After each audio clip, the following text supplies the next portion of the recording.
EP3 presenciais. Então, eu estou respondendo um por um para poder a turminha entrar. Um segundo que a gente já começa a nossa trilha de aprendizagem sobre habeas corpus. Lembrar os senhores que a trilha é obrigatória para os alunos do EP3, ok? As jornadas, elas são apenas de aquisição de hora, o que é ótimo, né, os senhores, para todos nós. Mas o mais importante, os senhores lembrarem que, a trilha é obrigatória, tá ótimo? Um segundo que a gente já começa. Deixa eu acabar de responder os outros EP3.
Agora sim, vamos lá, senhores. Boa tarde, boa tarde. Para quem não me conhece, meu nome é Alexandra Boixá, sou professora orientadora do NPJ Niterói, responsável pelo EP3. A gente está aqui da unidade, né, da Rua da Conceição, 131, na sala 504, ministrando as trilhas obrigatórias e as jornadas de aprendizado para quem quiser no presencial assistir com os professores, mas estamos também disponibilizando através do Teams ao vivo e através de gravação do YouTube, ok? Então vamos lá, senhores, a trilha obrigatória, para quem não sabe, já tivemos trilha obrigatória de juizado, que é a transação penal, e que a professora estende esse estudo sobre transação penal para o juizado especial criminal. Já tivemos de queixa-crime, ok? Já tivemos de apelação, salvo engano, e agora a gente está em habeas corpus. Ou foi résia? A professora até está na dúvida agora, mas eu sei que a gente tem essas para fazer. E hoje a gente vai em habeas corpus. Tudo bem? Senhores, primeira coisa que eu queria lembrar aos senhores: habeas corpus não é uma criação da Constituição de 88, ok? Não é um instituto, não é um instrumento constitucional que foi criado com a Constituição, né, a Constituição Republicana de 88, pelo contrário. Mas o que eu preciso dizer para os senhores, ele está previsto no artigo 5º, inciso 68 da Constituição, onde ele diz: conceder-se-á habeas corpus sempre que alguém sofrer ou se achar ameaçado de sofrer violência ou coação na sua liberdade de locomoção por ilegalidade ou abuso de poder. Então, o que eu preciso lembrar aos senhores? O habeas corpus, ele é, na verdade, uma ação constitucional de tutela de liberdade de locomoção. Professora, ele é exclusivamente penal, né? Não, senhores, é isso que eu preciso lembrar aos senhores. Em momento algum, senhores, trata-se de habeas corpus como uma ação autônoma constitucional, um remédio constitucional de exclusividade de natureza criminal, ok? Só que, senhores, toda vez que você pensa em privação de liberdade, toda vez que se pensa em privação de liberdade, você lembra que, em regra, apenas o Estado pode privar a sua liberdade. E se só o Estado pode privar a sua liberdade, como é que ele pode fazer isso? Tecnicamente, senhores, tecnicamente, através do processo penal. Seja ele processo penal comum ou militar. Por isso que se olha muito para o habeas corpus como uma ação constitucional de natureza exclusivamente criminal, penal. Cuidado, ok?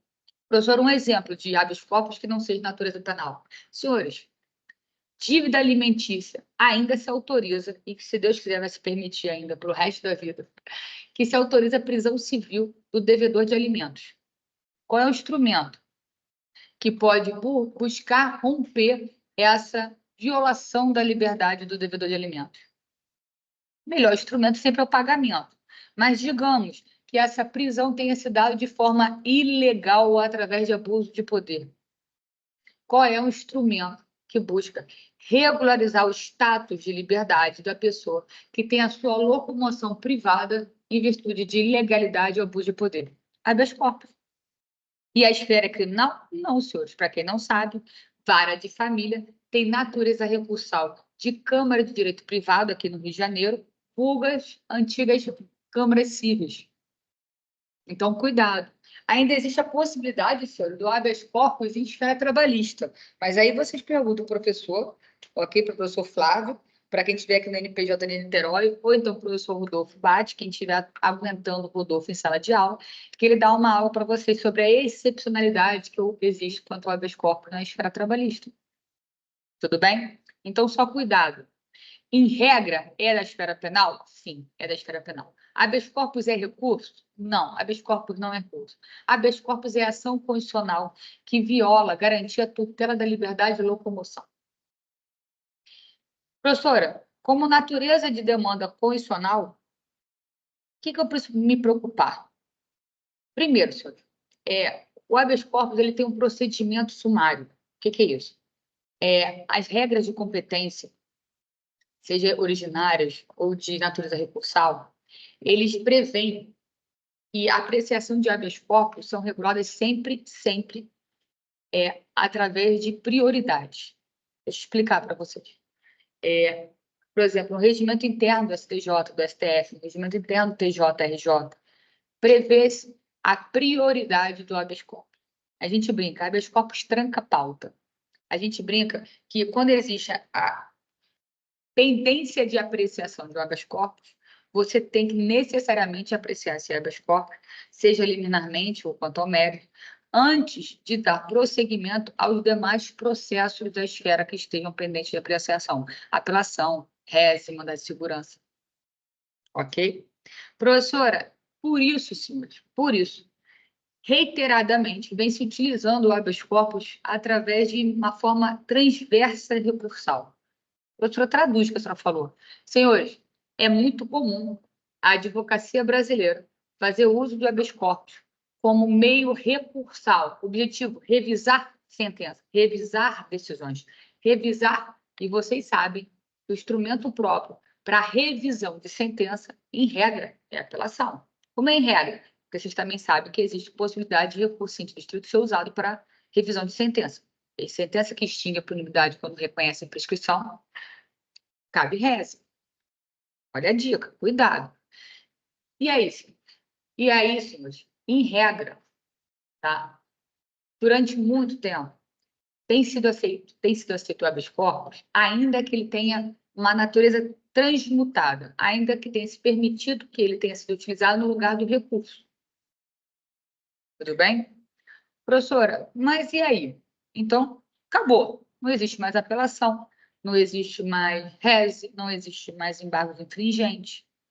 Senhores, na posse do então presidente do Supremo Tribunal Federal, ministro Luiz Fux, ele ressaltou um pedaço, um capítulo do discurso dele de posse, para deixar bem claro que ali nascia, né, o início de uma administração e que ia construir exatamente a inversão desse valor.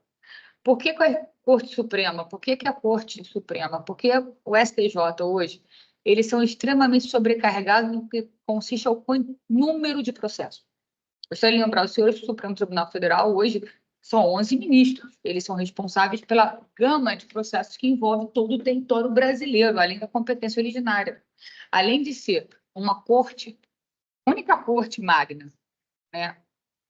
São 3, na verdade, que tem como esfera recursal é o Brasil também. Como assim, professor?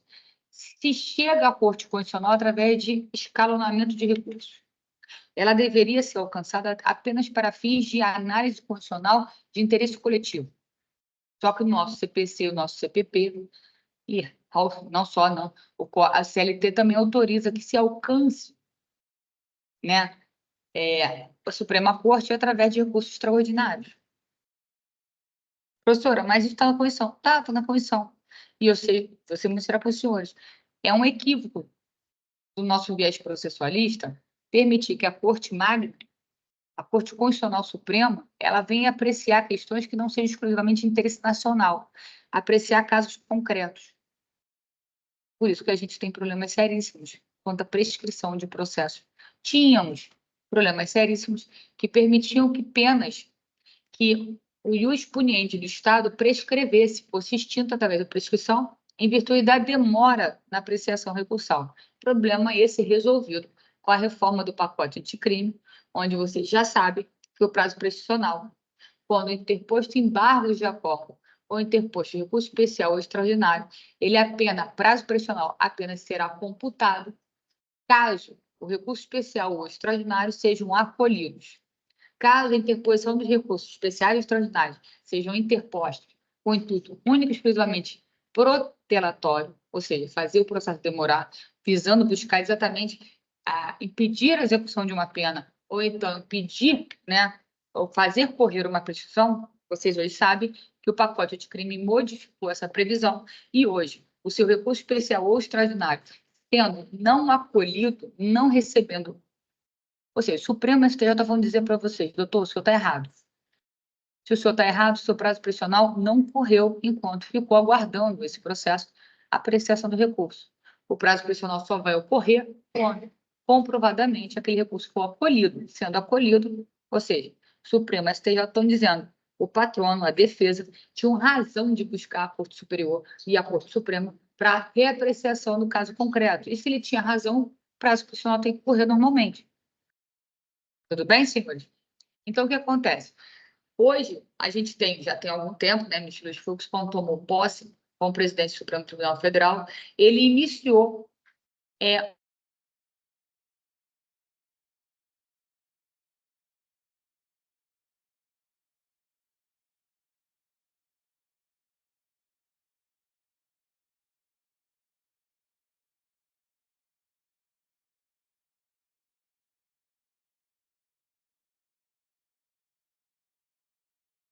alguém me tirou da reunião. Senhores, alguém está me ouvindo? Eu vou partir da premissa que vocês estão me ouvindo, porque momentaneamente saiu da reunião. Eu estou ouvindo, professora. Obrigada, Vanessa, porque para mim apareceu um aqui. Obrigada, gente. Gostei do joinha. Obrigada. Então, senhores, hoje o objetivo do Supremo Tribunal é exatamente tirar do habeas corpus essa possibilidade de você fazer o quê? Tornar ele um recurso. Ele não é um recurso. Tudo bem? Professora, mas atualmente ainda se permite, em casos excepcionais, que você impedre habeas corpus quando exista recurso próprio para aquele caso. Como assim, professor? Senhores, se vocês vão no recurso de distrito, ele vai dizer que cabe recurso de distrito quando negada prisão preventiva. Mas ele não diz que cabe recurso de distrito quando concedida pedido de prisão preventiva. Ou seja, decretada a prisão preventiva, cabe recurso de distrito? Senhores, tecnicamente, por uma análise, né, se cabe contra a decisão que concede, caberia contra a decisão que denega e vice-versa. Seria óbvio dizer que cabe recurso de distrito. Mas qual é o interesse processual na análise do recurso de distrito em fase de uma decisão que decretou prisão preventiva? Nenhuma. Por quê? Porque você tem um instrumento constitucional muito mais sério e que visa exatamente analisar a legalidade daquela prisão. E a gente vai dizer, por que o CPP não vai dizer para vocês que da decisão que concede prisão, que decreta a prisão preventiva, cabe reze? Porque ele vai dizer para vocês que, tratando-se de ilegalidade ou abuso de poder, cabe habeas corpus, com rito procedimental sumário, com prioridades na apreciação e prazos mais céleres de análise. Então, senhores, quando a decisão deixa de conceder a liberdade ou concede autorização ao Estado a cercear sua liberdade, em face dessa decisão, não seria necessário previsão de recurso. Seria necessário o quê? Previsão de instrumento para rever aquela sentença. E o CPP e a Constituição optaram em dar uma maior importância na reapreciação de decisões que cerçam a sua liberdade. Por isso que ele veio prever o habeas corpus. Os demais têm recurso próprio. E qual é o problema, então? Professor, o problema é qual? O problema é quando você tem uma sentença que condena quando você tem uma sentença que condena. Essa sentença é apta a cercear a sua liberdade? Ela ameaça a sua liberdade? Sim, ameaça a sua liberdade. E aí? Problema, senhores, que o Código de Processo Penal vai dizer para você que da sentença condenatória cabe apelação. E vocês sabem que existe um princípio dos recursos que diz da unirrecorribilidade, tirando a excepcionalidade dos embargos de declaração em face de cada decisão, seja lato sensu, tá? Seja lá decisão interlocutória ou sentença, só cabe um recurso. Professora, então só cabe apelação ou habeas corpus. Não, senhores. Habeas corpus não é recurso. E como não é recurso, daquela sentença seria possível interpor apelação e habeas corpus. Pois é, senhores. Pois é. Habeas corpus pode ser usado para reformar a sentença? Senhores, apenas se ela for eivada de ilegalidade. Rediscutir mérito, rediscutir apreciação de prova, rediscutir não cabe em sede de habeas corpus. Professora, então quando é que eu vou poder impetrar um habeas corpus em face de uma sentença? Posso ser sincero? Quando houver um erro matemático na aplicação da pena. Somou 2 mais 2, disse que era 5 anos de reclusão, espécie de mandado de prisão. Professor, a gente pode embargar. Vocês podem embargar. Embargou, não acolhe os embargos, o que vai sair? Espécie de mandado de prisão. E aí? Uma sentença que condena alguém que já está preso preventivamente. Ele está preso preventivamente, ó, há 2 anos. Essa sentença que condena ele preventivamente há 2 anos, que condena ele, uma pessoa que já está presa há 2 anos, condena a uma pena de 3 anos e 6 meses. E deixa de apreciar a possibilidade de substituição da PPL em PRD. Ilegalidade. A análise da possibilidade de suspensão condicional da pena ou da conversão da PPL em PRD é obrigação, é requisito da sentença. E olha o que eu digo para vocês, eu não vou estar reapreciando o que a testemunha disse, se é condenado ou não, se é caso de absolver ou não. Eu vou estar dizendo que é necessário urgente a análise do habeas corpus, por quê? Porque a pessoa que está presa preventivamente há 2 anos, ao ter uma PPL, uma condenação em pena privativa de liberdade, convertida em pena restritiva de direito, qual é a primeira medida daquela sentença? Espécie de alvará de soltura. E não aconteceu. Então, senhores, cabe. Ou então, quando deixa de analisar a possibilidade de suspensão da pena, sursi penal, artigo 77 do Código Penal. Olha o que eu estou dizendo para vocês. A sentença condena e manda expedir mandado de prisão. Quando, na verdade, ela tinha que reconhecer que é caso de quê? De suspensão da pena, sursi penal, artigo 77 do Código Penal. Olha a consequência. Violação, ameaça da liberdade. Eu não estou discutindo o mérito da sentença, não estou discutindo prova testemunhal, prova pericial, eu não estou dizendo que ele deveria ser absolvido. Eu estou dizendo que há uma ilegalidade na sentença quando ela deixou o D e assim por diante. Tudo bem? É isso que eu preciso que vocês entendam hoje do conceito de habeas corpus.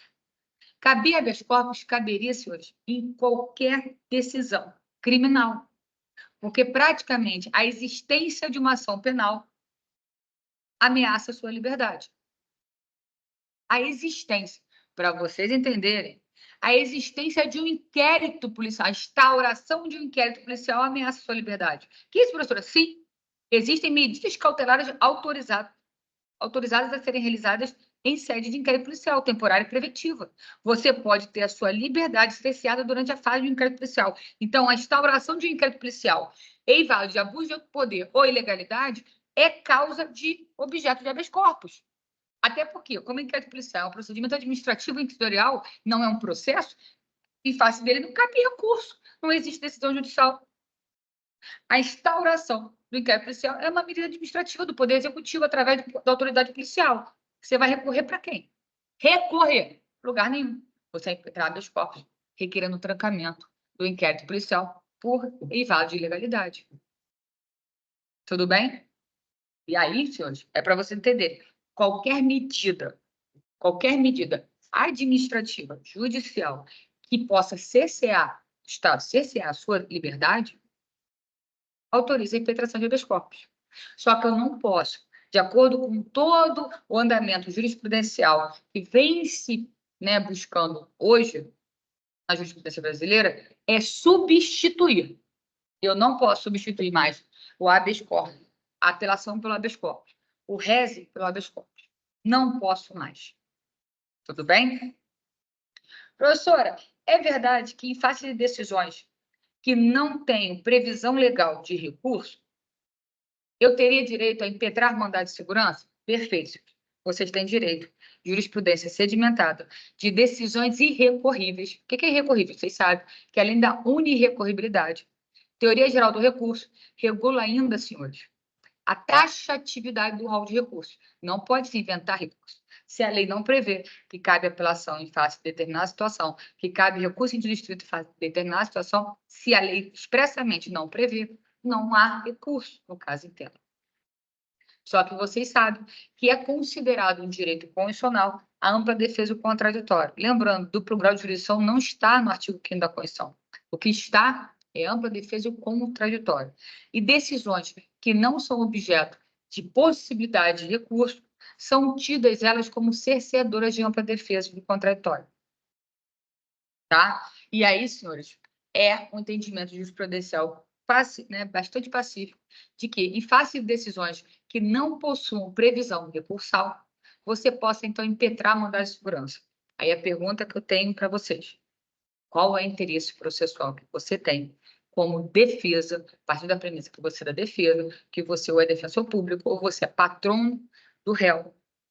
Qual é o teu interesse processual? Se existe uma decisão que é desfavorável a você na esfera criminal, essa decisão, em regra, é objeto de recurso de distrito ou apelação, mas, em regra, é recurso de distrito, e essa possível decisão contrária está ajudando, auxiliando o Estado no processo penal a vir a cercear sua liberdade, a vir a ter declarado procedente uma sentença, através de uma sentença, a pretensão punitiva, a pretensão de te punir, de punir seu cliente.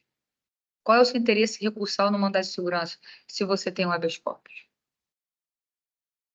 Então, professora, agora, se amanhã você é advogado de um querelante, de um autor de queixa-crime, sim, se você é advogado do assistente de acusação, se você é advogado do querelante, que é autor da queixa-crime na ação penal privada, ou se você está advogando para uma família que interpôs uma queixa-crime subsidiária de ação penal pública, em virtude da inércia do Estado, através da inércia do Ministério Público, aí tudo bem. Aí você vai olhar para o processo penal e falar: não cabe recurso contra a decisão que me desfavoreceu como autor, como auxiliar da execução, aí eu posso pensar em mandar de segurança.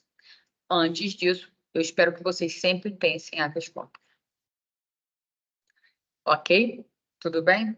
Feita essa pincelada, senhores, quero lembrar aos senhores que habeas corpus é exceção do alcance, do alcance ao judiciário sem poderes postulatórios. Como assim, professor? Senhores estagiários, vocês são legitimados a impetrar hoje habeas corpus. Só lembre-se, Estatuto da OAB regulamenta violação disciplinar, caso vocês comecem a trabalhar, anteciparem seu exercício profissional, através de cobrar por habeas corpus.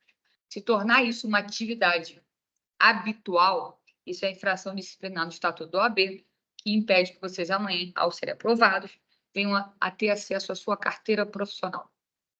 Tudo bem? Então, professor, eu não entendi. Eu estou dizendo para vocês, se amanhã surgir a possibilidade de vocês impetrarem habeas corpus, podem fazê-lo. Por quê? Para quem não sabe, qualquer um do povo, não importa se nacional ou estrangeiro, independente, inclusive, da idade, independente se é imputável ou inimputável, pode ser aquele que vai impetrar o habeas corpus, seja em favor próprio ou em favor de terceiro. Então, vocês estagiários de direito, vocês tendo carteira de estagiário ou não, vocês podem impetrar habeas corpus. Vocês não podem tornar isso uma habitualidade profissional. Professor, então meu vizinho, é sempre o vizinho. Meu vizinho está preso. E a mãe veio dizer que ele já cumpriu pena. Só que há várias execuções penais ainda não soltou ele. Os senhores não têm ideia o quanto isso é comum. O que eu tenho que fazer? Impetrar habeas corpus. ao Tribunal de Justiça, tá, senhores?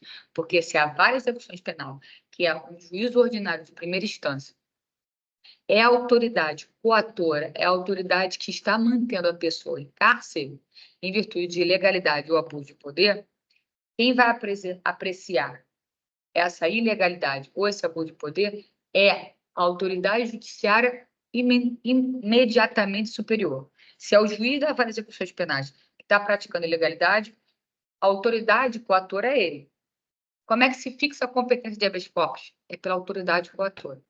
Então, quem vai analisar a ilegalidade de um juiz de primeira instância? A segunda instância. Quem vai analisar a ilegalidade de um juiz? Quando eu falo juiz, eles morrem. Desembargador. Os que acham que são deuses e os que têm certeza que são deuses. O desembargador de segunda instância? STJ. Quem vai analisar a ilegalidade supostamente praticada, o abuso de poder praticado pelo STJ? STF. Quem vai analisar? Não, senhor, ninguém vai analisar. Monocraticamente pode ser analisado habeas corpus impetrado monocraticamente pela turma. E contra a turma pelo órgão especial. E contra o órgão especial, não tem habeas corpus. Professora, mas isso é uma ditadura da toga. Eu falei assim, vocês têm que decidir. Se vocês acham que o país tem muito recurso e que por isso as pessoas são beneficiadas, os bandidos são beneficiados, ou se a gente vive numa ditadura da toga, ou um ou outro. Não dá para querer que tenha recurso quando é do seu interesse, quando é do interesse do outro, seja considerado extremamente protelatória a existência de uma esfera, várias esferas recursais. Então, cuidado com essa falácia, tá? Uma hora tem que parar, não? Uma hora tem que parar. E a Constituição decidiu que para no Supremo. Primeira instância, segunda instância, instância especial, instância especial. Não tá bom, não? Ok? Então, vamos lá, senhores. Todo mundo pode impetrar habeas corpus, com poderes postulatórios ou não. Por isso, senhores, que a prova da OAB de vocês, quando quiser deixar bem claro que não cabe habeas corpus em caso contrário, no caso em comento, como é, senhores? Senhores, tem lá uma sentença onde o juiz errou. A OAB, a última frase da OAB em regra hoje é assim: redige a peça de competência exclusiva de advogado. Ele está dizendo que é competência exclusiva de advogado e está dizendo que não cabe habeas corpus. Ou seja, não use o habeas corpus como sucedâneo recursal. Não é para substituir. Porque quando ele fala peça exclusiva de patrono, ele está dizendo que não pode ser habeas corpus, porque qualquer um do povo pode impetrar habeas corpus. Tudo bem? Tudo bem? E aí, professora, mas quem impetra o habeas corpus pode impetrar em favor de si ou de terceiro. E aí, quem impetra habeas corpus é autor? Não. Quem impetra é impetrante. E quem é beneficiado pelo habeas corpus é o quê? Impetrado? Senhores, paciente. Paciente é o nome que se dá à pessoa a quem se busca o benefício da ação constitucional de habeas corpus. Porque ele não é réu. Ele é a pessoa a quem se busca liberar, se libertar, impedir a ameaça.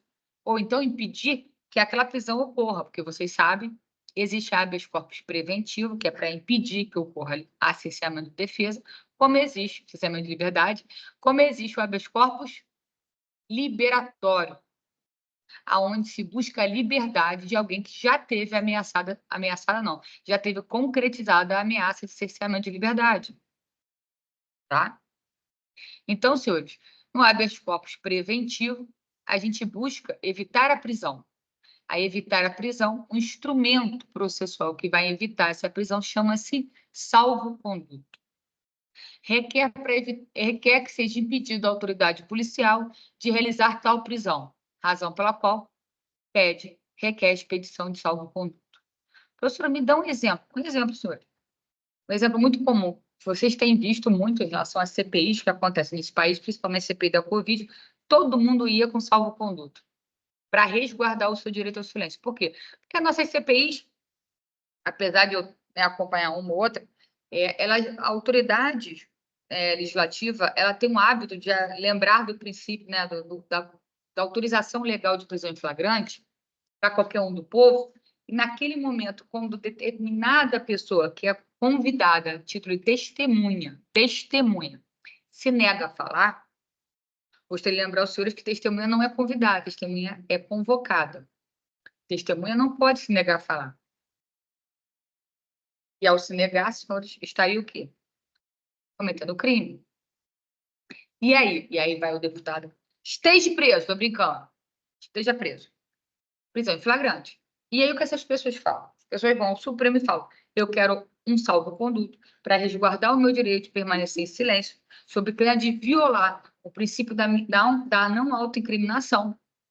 E lembrar os senhores legisladores que eu não estou quedando-me em silêncio, como uma forma de cumprir e descumprir uma norma penal, de praticar um fato típico ilícito culpável. O que eu estou buscando é resguardar o meu direito constitucional de não produzir prova contra mim.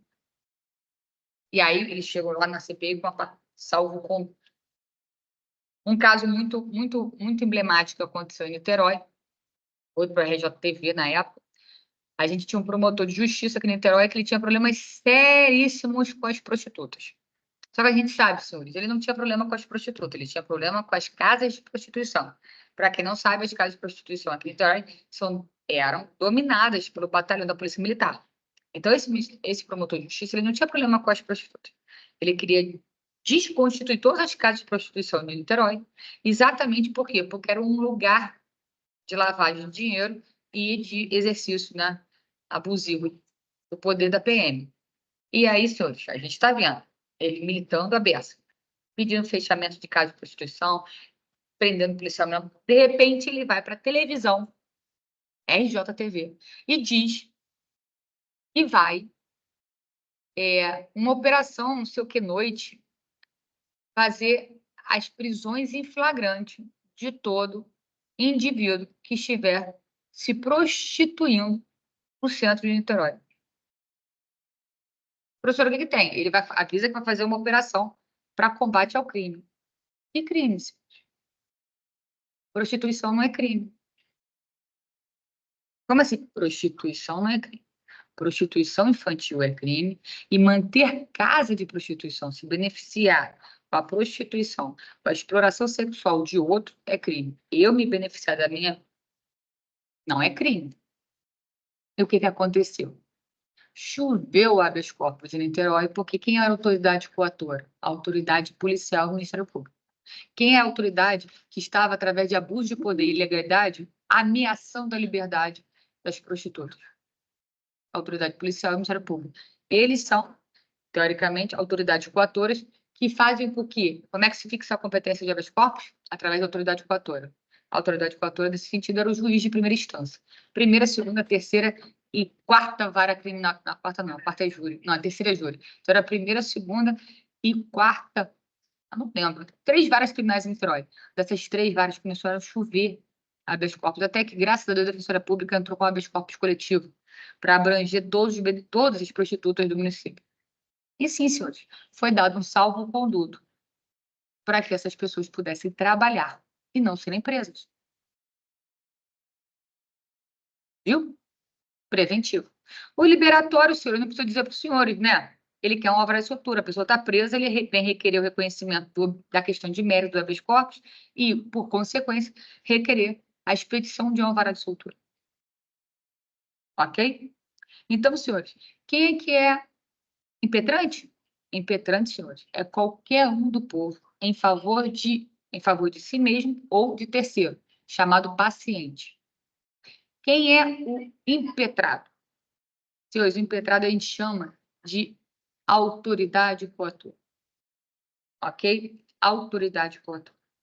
E a competência, senhores, do habeas corpus é fixada exatamente por essa autoridade coatora. Fora isso, senhores, queria muito me estender para o resto da tarde, explicando a vocês especialmente os casos especiais de habeas corpus, tá?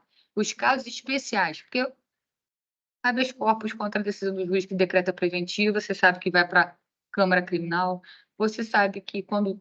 e assim por diante. Quando é do inquérito, eu acabei de explicar para vocês que é o juiz de primeira instância. Eu queria muito era tratar com vocês de habeas corpus, senhores, e juizado especial criminal. Tudo bem? Professora, por quê? Senhores, súmula 690 do STF vai dizer para vocês que compete originariamente ao Supremo Tribunal Federal o julgamento de habeas corpus contra decisões da turma recursal do Juizado Especial Criminal. Professora, não entendi. Por que é o STF? Senhores, para quem não sabe, as turmas recursais são o que a gente considera como segunda instância, a instância recursal dos juizados especiais, tanto cíveis quanto criminais. Então, o juizado seria a primeira instância de jurisdição. E as turmas recursais, que são órgãos colegiados de primeiro grau, formada por juízes, seria o que a gente chama de segunda instância. Tudo bem? E aí surge uma discussão. Tá bom, professor, se eles são a segunda instância, para quem que eu vou impetrar habeas corpus? Para a STJ, que seria a primeira instância especial após a segunda instância? E aí? Por quê? Porque, teoricamente, ao STF só cabe analisar habeas corpus impetrados contra decisões de tribunais superiores, TST, STM, STJ, TSE, Tribunal Superior Eleitoral, Tribunal Superior do Trabalho, Superior Tribunal Militar. Ao Supremo só caberia analisar habeas corpus impetrados em face de tribunais superiores. No entanto, excepcionalmente, em relação às turmas recursais criminais, o STF editou a súmula, porque tinha uma discussão enorme a quem se impetraria o habeas corpus, e ele editou a súmula, dizendo que cabe habeas corpus em face de decisão de turma recursal criminal, lógico, mas quem compete analisar esse habeas corpus seria o Supremo. Senhores, o que você acha que aconteceu com o Supremo? Todas as turmas recursais criminais do país.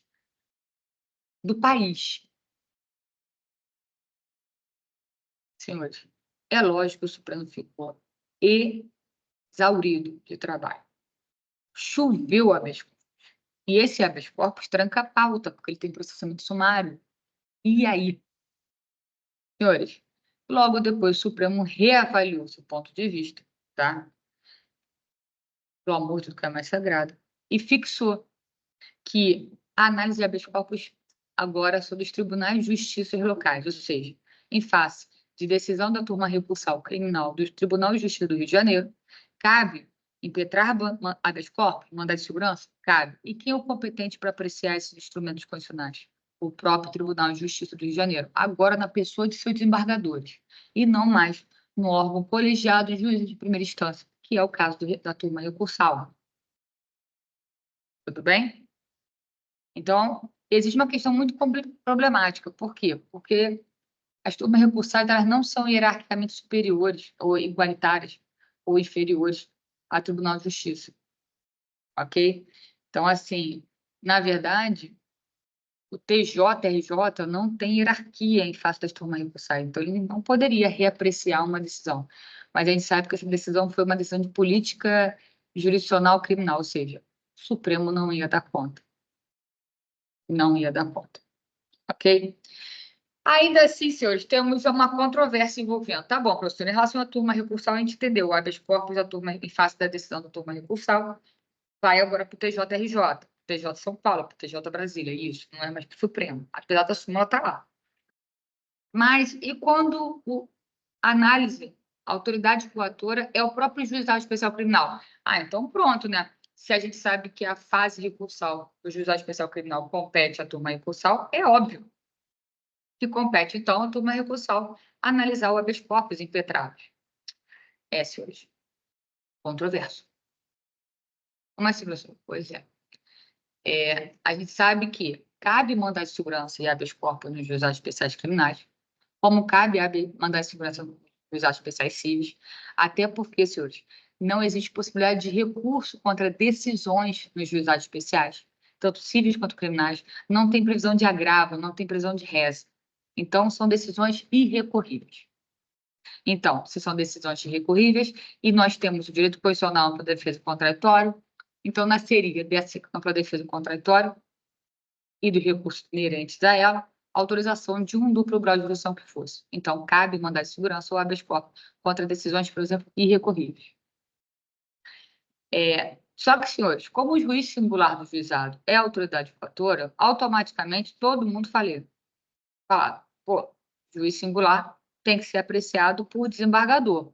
Como as turmas recursais são formadas por juízes, é um colegiado de juízes singulares, eles não têm competência para analisar habeas corpus e mandado de segurança.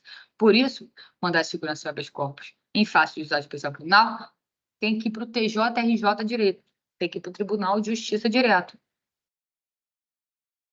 Pois é.